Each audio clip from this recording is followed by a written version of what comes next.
Hello नमस्ते, I am Deepali Goyal. स्वागत करती हूँ आप सभी का साइंस मैजिक पर। तो स्टूडेंट्स, कैसे हैं आप सब? आई होप सब फिट एंड फाइन होंगे। चलिए, तो स्टूडेंट्स, आज की क्लास में हम लोग डिस्कस करेंगे सब्सटेंस यानी कि पदार्थ के क्वेश्चन आंसर्स को। ठीक है, जैसा कि आप सब जानते हैं, आप में से बहुत स्टूडेंट्स 12:30 बजे एग्जैक्ट लाइव आए थे मेरे साथ, लेकिन नेटवर्क इश्यूज की वजह से हमारी क्लास नहीं चल पाई। ठीक है, बट आप सभी को थैंक यू सो मच, जितने भी स्टूडेंट्स लाइव आए थे।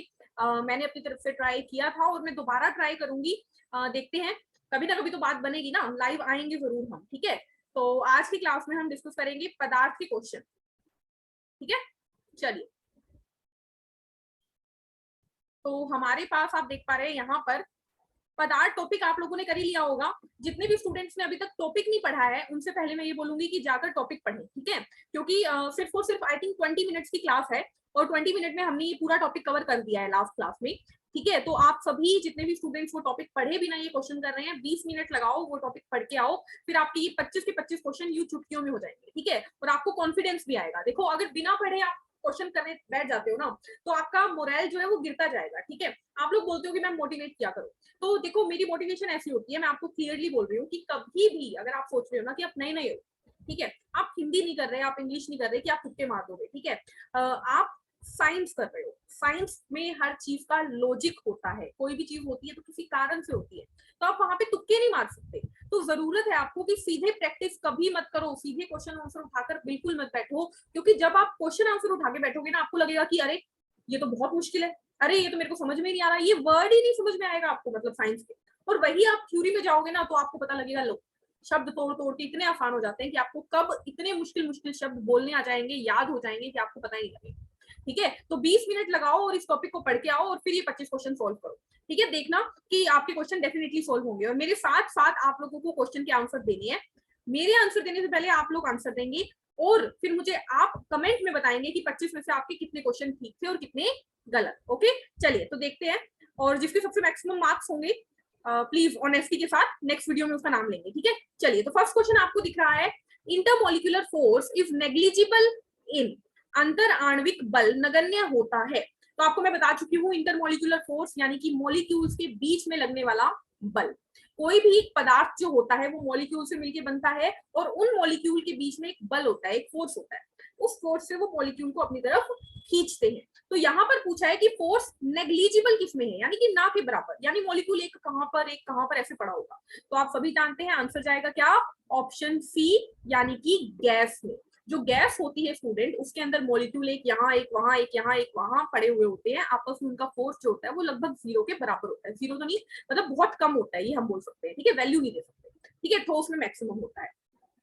नेक्स्ट क्वेश्चन आता है, क्वेश्चन नंबर 2 आपके पास देखिए, विच of the following is not a substance, निम्नलिखित में से कौन पदार्थ नहीं है। ऑप्शन है आपके पास एयर यानी कि हवा, वाटर यानी कि पानी, हैप्पीनेस यानी कि खुशी, और ऑक्सीजन यानी कि ऑक्सीजन। तो जल्दी से बताइए इसका आंसर क्या जाएगा। इसका आंसर है स्टूडेंट ऑप्शन सी, यानी कि हैप्पीनेस। देखो, मैंने बोला था कि सब्सटेंस क्या है, पदार्थ क्या है, जो चीज का वजन हो, यानी कि कोई ना कोई मास हो, जो चीज कोई ना कोई जगह घेरे और जिसे हम फील कर सके।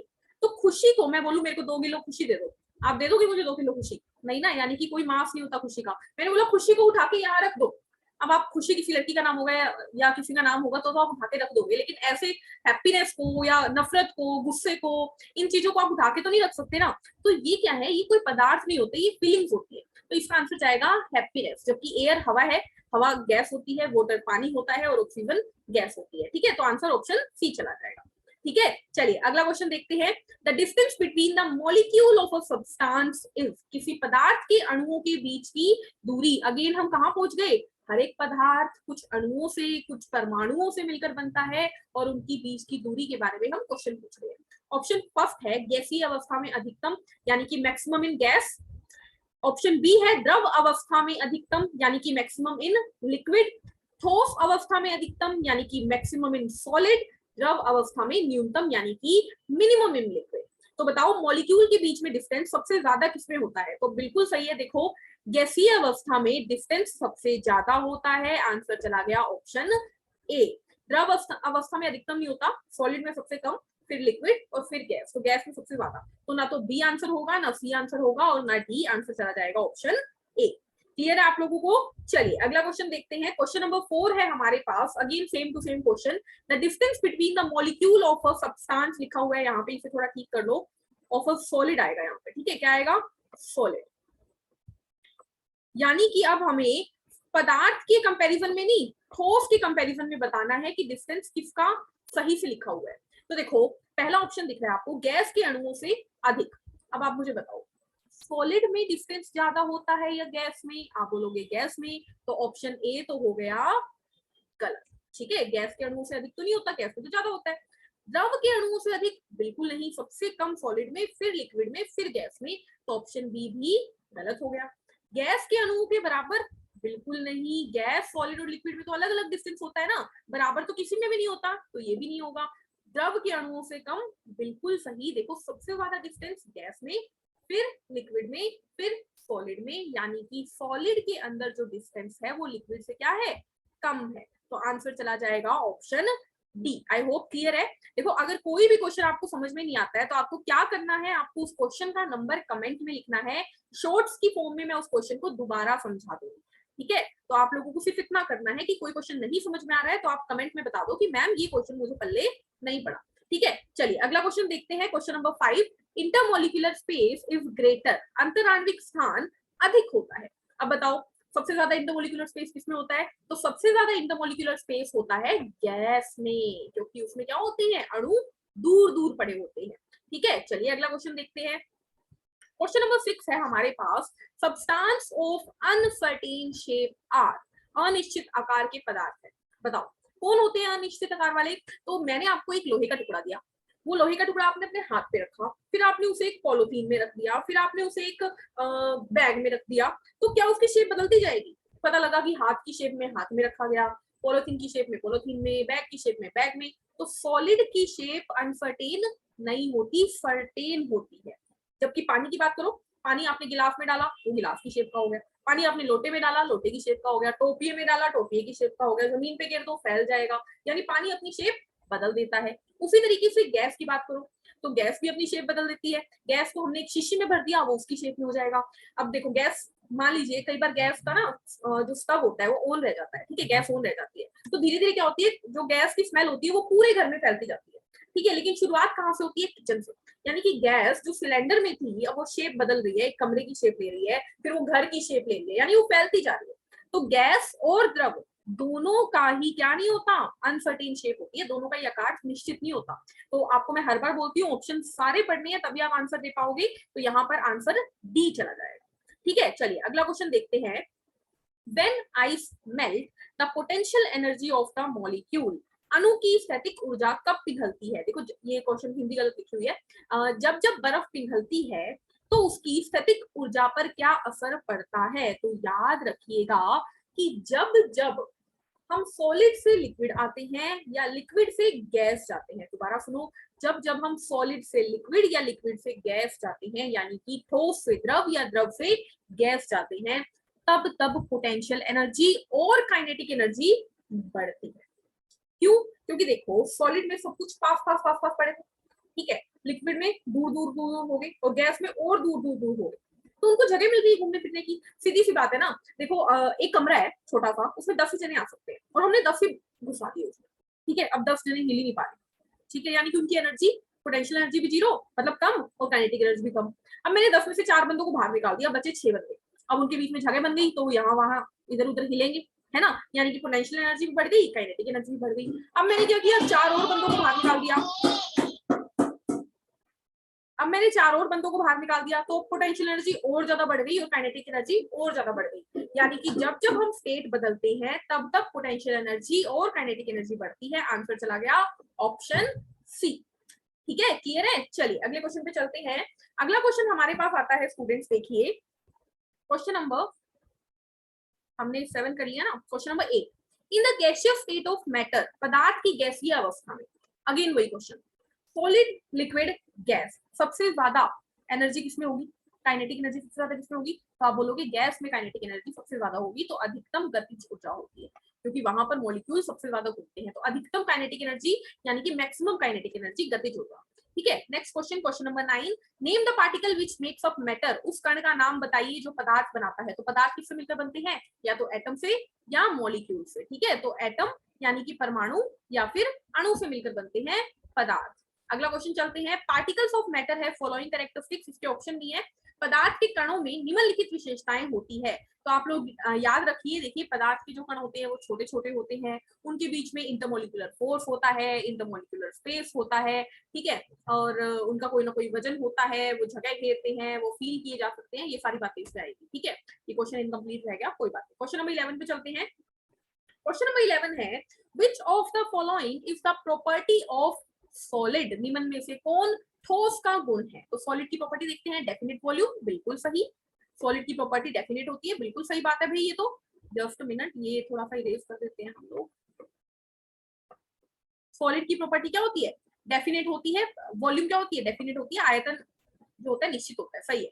शेप डेफिनेट होती है, यानी कि आकार निश्चित होता है, बिल्कुल सही। सॉलिड फ्लो नहीं कर सकता, बिल्कुल सही। आंसर चला गया क्या, ऑल ऑफ द अबव, यानी ऑप्शन डी। पूरा क्वेश्चन पढ़ना जरूरी है, तभी आप डी तक जा पाओगे, वरना ए को टिक करके आ जाओगे। ठीक है, next question, the conversion of liquid state into the vapour state is known as. बताओ जल्दी से, लिक्विड का वेपर में कन्वर्जन क्या कहलाता है। तो जब हम तरल अवस्था से गैस अवस्था में जाते हैं तो उसे बोलते हैं बॉइलिंग। बॉइलिंग यानी कि क्वथनांक कहते हैं। ठीक है, और वो इवेपोरेशन से अलग होता है। तो आंसर क्या जाएगा, आंसर जाएगा boiling is the process of conversion of liquid into the vapour state. Next question, by which technique salt is obtained from the sea water. समुद्री जल से नमक किस तकनीक के द्वारा प्राप्त किया जाता है। आंसर आएगा इवेपोरेशन। कैसे स्टूडेंट्स, देखो इवेपोरेशन यानी कि वाष्पीकरण। ठीक है, देखो क्या होता है, समुद्र जो होता है उसमें नमक होता है, समुद्र के पानी में है। तो क्या करते हैं, जो समुद्र के किनारे होते हैं ना, वहां पे गड्ढे बना देते हैं। ठीक है, जब गड्ढा बना के उसमें समुद्र का पानी डाल दिया, अब धूप में पानी क्या करता है, उड़ जाता है, वाटर वेपर बन के। अब पानी और नमक मिक्स हुआ हुआ उस गड्ढे में पड़ा था, धीरे धीरे क्या हुआ, पानी उड़ता जा रहा है, उड़ता जा रहा है, उड़ता जा रहा है, नीचे क्या बचेगा, नमक बचेगा। इस तरीके से नमक बनाया जाता है। ठीक है, फिर उसकी फिल्ट्रेशन होती है, उसको साफ किया जाता है, वो सारी बातें अलग की है। लेकिन प्रोसेस कौन सी हुई, इवेपोरेशन की प्रोसेस, यानी वाष्पीकरण। अगला क्वेश्चन, क्वेश्चन नंबर 14 आता है, the density of water is maximum at. पानी का घनत्व सबसे ज्यादा कब होता है, 4 डिग्री सेल्सियस पर। 4 डिग्री सेल्सियस पर जो पानी का घनत्व होता है वो मैक्सिमम होता है, ये आप लोगों को याद रखना है। ठीक है, अगला क्वेश्चन चलती है, fourth state of matter is. पदार्थ की चौथी अवस्था कौन सी है। तो सॉलिड होती है पहली, लिक्विड होती है दूसरी, गैस होती है तीसरी। तो चौथी अवस्था होती है प्लाज्मा, और पांचवी अवस्था होती है BEC, Bose Einstein condensation state. लो अगला क्वेश्चन आ गया, व्हाट इज बीईसी। भाई बीईसी क्या चीज है भाई। तो पहली बात तो आपको बताइए बीईसी क्या होती है। बीईसी पदार्थ की पांचवी अवस्था है। ठीक है, फुल फॉर्म बताओ इसकी। तो बोस आइंस्टाइन कंडेंसेशन स्टेट या कंडेंसेट, एक ही बात है। ठीक है, तो बीईसी मतलब बोस आइंस्टाइन कंडेंसेशन स्टेट, ये पांचवी अवस्था है, किसकी, पदार्थ की पांचवी अवस्था है। ठीक है, अगला क्वेश्चन देखते हैं, Who discovered fifth state of matter, यानी कि पदार्थ की पांचवी अवस्था की खोज किसने की।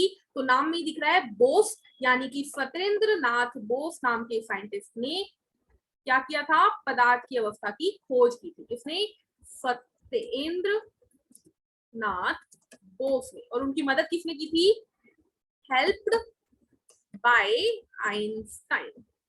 ठीक है, ये दोनों क्वेश्चन याद रखिएगा।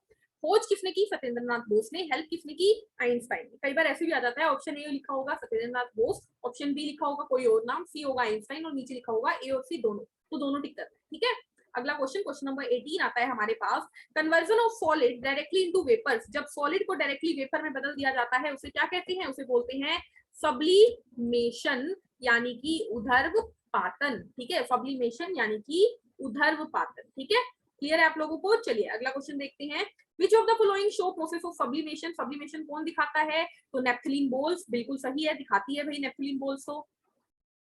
ठीक है, जो हम सर्दियों के कपड़े जब रखते हैं तो कुछ गोलियां डाल के रखते हैं, वो नेफ्थलीन बोल्स होती है। कैम्फर यानी कपूर दिखाता है, बिल्कुल। अमोनियम क्लोराइड भी दिखाता है। आंसर चला जाएगा option D will be the right answer, यानी कि ऑल ऑफ द अबव, तीनों के तीनों ही सब्लिमेशन यानी कि ऊर्ध्वपातन लिख सकते हैं आप हिंदी में, ऊर्ध्वपातन तीनों ही दिखाते हैं। ठीक है, चलिए अगले क्वेश्चन पे चलते हैं। क्वेश्चन नंबर 20 आता है, cooling the gas at very low temperature make which type of state of matter, यानी कि जब हम किसी गैस को बहुत ही कम टेम्परेचर पे कूल करते हैं उससे कौन सी अवस्था बनती है? तो बी ई सी, यानी कि बोफ आइंस्टाइन कंडेंसेशन स्टेट बनती है। कम टेम्परेचर की जब जब बात आए तो बीईसी, ज्यादा टेम्परेचर की जब जब बात आए तो प्लाज्मा, उसके अलावा सॉलिड लिक्विड गैस तो नेचुरल है। नेक्स्ट क्वेश्चन आता है हमारे पास, मैटर इज, पदार्थ क्या है जिसका मास हो, बिल्कुल सही, जो स्पेस घेरे, बिल्कुल सही, जो हमारी सेंसेस के द्वारा फील किया जा सके, बिल्कुल सही। तो आंसर चला गया ऑल। पदार्थ क्या है? सभी के सभी जिसका कोई ना कोई मास हो, जो कोई ना कोई जगह घेरे और जो हमारी पांचों सेंसेस में से किसी के द्वारा फील किया जा सके, महसूस किया जा सके। नेक्स्ट क्वेश्चन आता है, matter is characterised into 5 state on the basis of, पदार्थ को किसके आधार पर 5 राज्यों में नहीं 5 अवस्थाओं में वर्गित किया गया है। यहाँ पर थोड़ी सी गलती हो जाती है भाई इंग्लिश टू हिंदी ट्रांसलेशन में, ठीक है। तो किस आधार पर बांटा गया है? तो दिखने के आधार पर, आप सभी जानते हो, तो आंसर जाएगा भौतिक वर्गीकरण यानी कि फिजिकल क्लासिफिकेशन, ठीक है। कौन कौन सी? सॉलिड लिक्विड गैस, प्लाज्मा और बीईसी। नेक्स्ट क्वेश्चन आता है, which of the following take the shape of the container, निम्नलिखित में से कौन कंटेनर का आकार लेता है, यानी जिसमें डालोगे उसी की शेप में बदल जाएगा। तो लिक्विड और गैस, तरल और गैस दोनों, यानी कि आंसर जाएगा बोथ, बी एंड सी।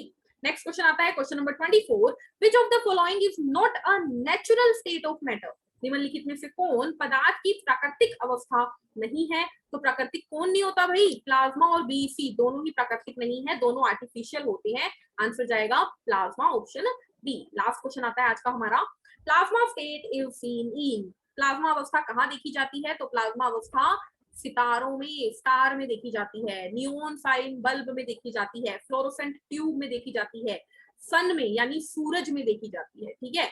तो इसी के साथ आज की क्लास हम लोग करेंगे खत्म, ठीक है। आई होप क्लास जो है आप लोगों को यूजफुल लगी होगी, समझ में भी आई होगी, ठीक है। और अगेन जो लाइव सेशन नहीं हो पाया उसके लिए सॉरी, ठीक है। और आगे कोशिश करेंगे लाइव सेशन जरूर लगाएंगे, पॉसिबल हुआ तो, ठीक है। नेटवर्क वगैरह अगर सब कुछ सेट बैठ गया तो लाइव क्लासेस जल्दी से ही शुरू करेंगे।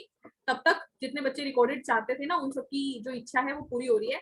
तो रिकॉर्डेड क्लास देखो, आई होप ये भी आप लोगों को समझ में अच्छे से आती होगी, ठीक है। तो मिलते हैं नेक्स्ट सेशन में, तब तक के लिए पढ़ते रहिए, मुस्कुराते रहिए, खुद का ध्यान रखिए और चैनल को लाइक शेयर सब्सक्राइब करना मत भूलिए। Take care, thank you, bye bye.